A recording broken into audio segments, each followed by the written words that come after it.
Dieu nous aime vraiment. Il nous montre à chaque fois son amour. Le fait, j'ai toujours dit, bien-aimé, de dormir et de se réveiller le matin. Bien-aimé, c'est une grâce, un nom de Dieu. Regarde ce grand amour. À combien de gens, bien-aimés? Le jour de ta naissance, vous étiez à combien? Mais aujourd'hui, jusqu'à présent, tu es toujours en vie. C'est ça l'amour de Dieu. C'est ça la fidélité de Dieu. Qu'est-ce que tu donnes en retour? C'est ce que Dieu te donne. Dieu providence tout pour nous, bien-aimés. Qu'est-ce qui est difficile? Il nous donne tout parce qu'il nous aime tellement. La nécessité de tout ce que nous cherchons, bien-aimés, est entre les mains de Dieu. C'est ça sa nature. La providence de notre Dieu. Dieu a tout prévu. Le mariage, bien-aimé, c'est Dieu qui donne. Les enfants, c'est Dieu qui donne. Qu'est-ce que tu cherches? Le travail, Dieu va te donner. Mais tout simplement, Dieu cherche la fidélité. C'est pourquoi j'ai toujours dit aux enfants de Dieu, cherche à faire quelque chose pour Dieu. Pour prouver à Dieu réellement que tu l'aimes aussi. Mais l'amour doit être réciproque. Dieu aussi va voir son intérêt dans ta vie. S'il ne voit pas son intérêt aussi quelque part, Dieu se lamente à chaque fois. Qu'est-ce que tu as déjà fait pour Dieu? Quel est cet amour-là que toi tu as toujours prouvé à Dieu? Est-ce que Dieu peut se battre à porter en disant que non, celui-là c'est mon fils? Qu'est-ce que tu fais? Mon bien-aimé a témoigné. Il a dit, lorsque j'étais très loin, et Dieu ne faisait absolument rien. Les jours où je me suis approché de Dieu, les jours où j'ai voulu contempler la nature de Dieu, et Dieu s'est manifesté dans moi. C'est ça, Dieu. Dieu cherche à voir réellement s'il y a quelque chose qui peut frapper son attention dans ta vie. Qu'est-ce que Dieu peut voir dans ta vie? Est-ce que tu as cette nature là de notre Dieu, ou tu as la nature de l'autre personne là que je n'aime pas toujours citer son nom? Et c'est pourquoi Dieu bien-aimé nous appelle à être vraiment des enfants de Dieu. 1 Timothée chapitre 5 verset 8.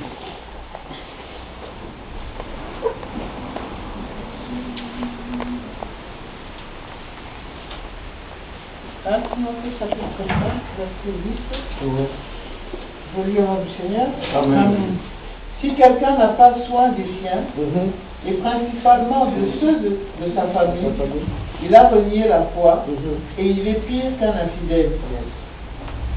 Regarde là, on veut nous prouver, on veut nous montrer l'infidélité. C'est-à-dire, dans la vie d'une personne, ta famille aussi doit comprendre que tu es devenu chrétien. La première de personnes qui connaîtront réellement que toi tu t'es repenti, c'est sa famille, ta maison. Parce que nous ne sommes pas chrétiens seulement lorsque nous venons à l'église, mais nous sommes aussi chrétiens lorsque nous sommes à la maison. Est-ce que les gens qui t'entourent, bien aimés, ils savent réellement, ils témoignent de toi réellement que tu es enfant de Dieu? Ta famille, bien aimée, doit aussi témoigner, parce qu'au travers de toi aussi, ta famille aussi peut venir à Dieu. Quelle est cette nature-là que tu présentes devant ta famille?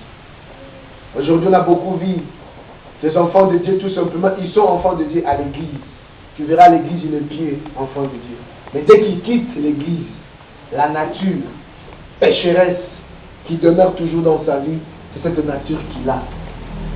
Il est à la fois chrétien et il est à la fois aussi païen. C'est-à-dire, il est un chauve-souris. Avec les oiseaux, il est ensemble. Avec les animaux aussi, il est ensemble. Normalement, on ne comprend pas s'il est chaud ou froid. Bien aimé, Dieu cherche des gens qui vont demeurer dans la nature de Dieu. Notre famille aussi a besoin aussi de connaître Dieu. Mais c'est au travers nous. Nous sommes des ambassadeurs pour nos familles. Nos familles doivent témoigner de nous. C'est au travers de nous que notre famille aussi viendront à Dieu. Mais si aujourd'hui, béni, notre famille, si nous allons dans nos familles pour demander chacun de nous si réellement nous sommes chrétiens, peut-être il y aura d'autres qu'on va les régner. Qui? Celui-là, il n'est pas chrétien. Peut-être chrétien chez vous là-bas à l'église, mais ici à la maison, pas la peine. Pourquoi? Parce qu'il ne montre pas cette nature-là de Dieu. Il est tellement chrétien quelque part. Mais or, la parole de Dieu nous dit réellement, il faut chercher aussi à prendre soin de nos siens. C'est-à-dire, nos siens aussi doivent comprendre réellement que nous sommes devenus enfants de Dieu et qu'eux aussi viendront de nous. C'est ça la foi. Dieu veut que nous soyons sauvés, nous et nos familles. Est-ce que tu prends aussi soin de ta famille dans tes prières? Aujourd'hui, tu n'es pas ensemble avec eux. Mais est-ce que tu pries aussi pour eux? En fait, qu'un jour aussi, eux vivent aussi la nature de notre Dieu. La bénédiction que Dieu a prévue pour tous ses enfants. C'est ça la vraie nature. Dieu ne veut pas que nous soyons égocentriques.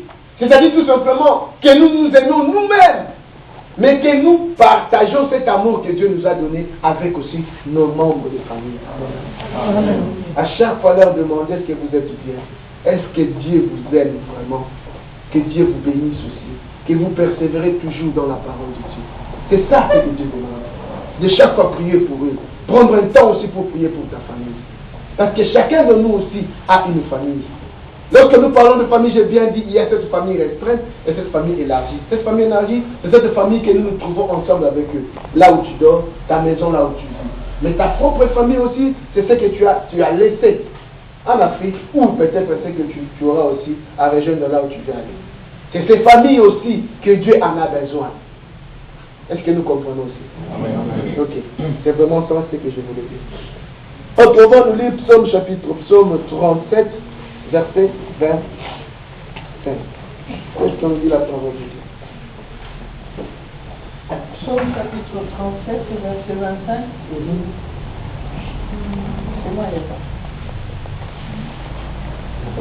Oui, il y a psaume. Ah non, pardon, c'est psaume tout de suite.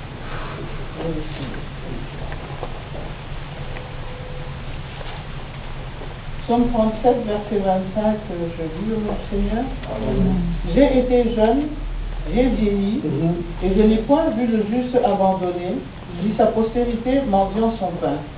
Amen. Répète encore. J'ai été jeune, j'ai vieilli, je n'ai point vu le juste abandonné, ni sa postérité mendiant son pain. Amen. Toujours la nature de notre Dieu. Notre Dieu est juste. Aujourd'hui, nous vivons l'infidélité dans la vie de nous. C'est que moi aussi, dans ma part, c'est que j'ai toujours haï dans ma vie. C'est l'injustice. J'aime pas l'injustice.